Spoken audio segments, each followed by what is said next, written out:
It emerges from the English hillside like a giant god from another era.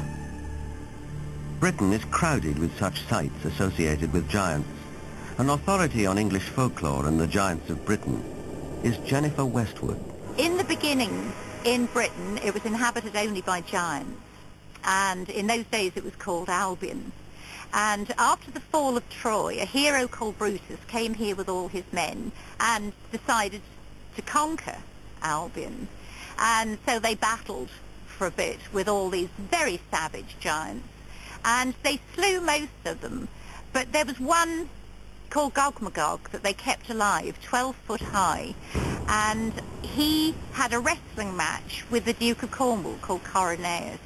And first one got the upper hand, and then the other got the upper hand, and then Gog-Magog broke some of Coroneus's ribs, and he got so enraged that he just picked up this 12-foot giant, and he ran to the coast, and he threw him over the cliff, and the giant was smashed on the stones below, and his blood stained the rocks red.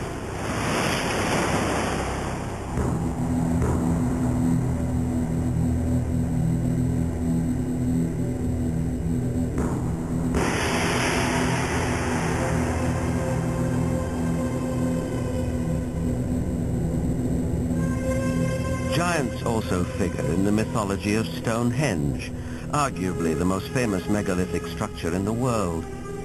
These massive standing stones, the largest 30 feet tall and weighing 50 tons, were erected here thousands of years ago. The early Britons called the stone circle the Giant's Dance and believed giants had built it.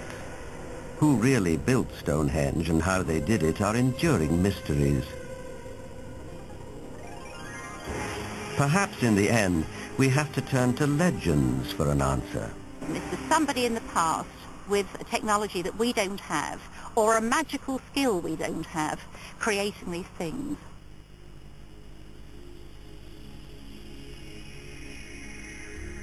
The spiral-shaped Gilgal Rephaim is situated in the Golan Heights, 50 miles from Damascus.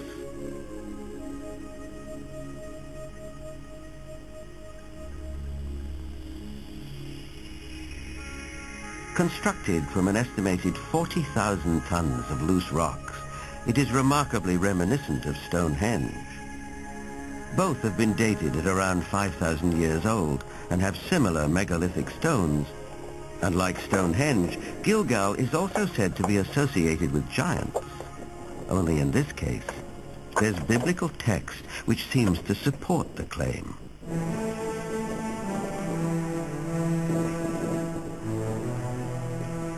Israeli archaeologist Daniel Herman is investigating the newly opened grave. This is a tomb of someone, obviously a very powerful man. Look at the size of the stone slabs used. This must have taken an enormous amount of time and effort to construct.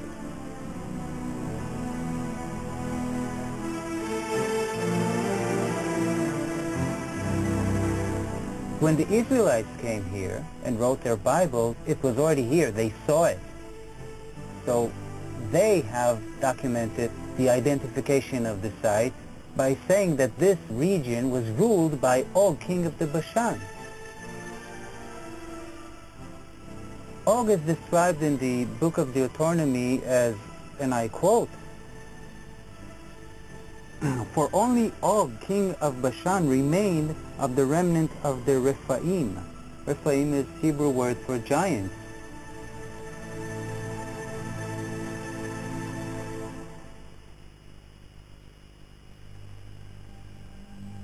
The surface of our planet is strewn with gigantic constructions dating back thousands of years.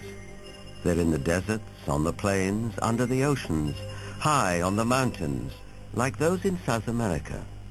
I think the world looked like the cities we see in Machu Picchu, Tiahuanaco, Sacsayhuaman. I think it was a world peopled by giants who structured their buildings out of massive building blocks, 500-ton, 250-ton blocks. Massive ruins, the scale of which stagger the imagination, are found throughout Central and South America.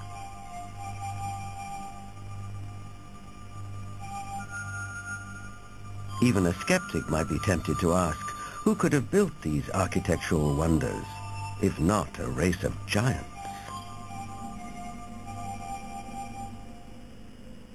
People of the Mediterranean island of Malta have an ancient belief that their island was known as the last stronghold of the giants of Europe. An explorer who has made a lifelong study of megalithic structures is the best-selling author of The Eyes of the Sphinx, Eric von Daniken. Malta has gigantic temples. They date really back to the past. Nobody knows exactly, but 5,000 years at least BC. And one of the temple in Gozo still today has the name, the Temple of Giants, Gigantia, they call it there. A local legend says the temple was built by the giantess Sansuna. The blocks are so huge, so heavy, that no normal human being could have moved it. In Bolivia, only 30 kilometers from Lake Titicaca, there are gigantic stone platforms all over the place. The largest of it was once 29 meters long.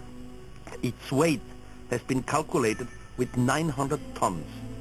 Now, this is on a place where we are 4,100 meters high in the Andes, which means there are no trees, no wood, nothing.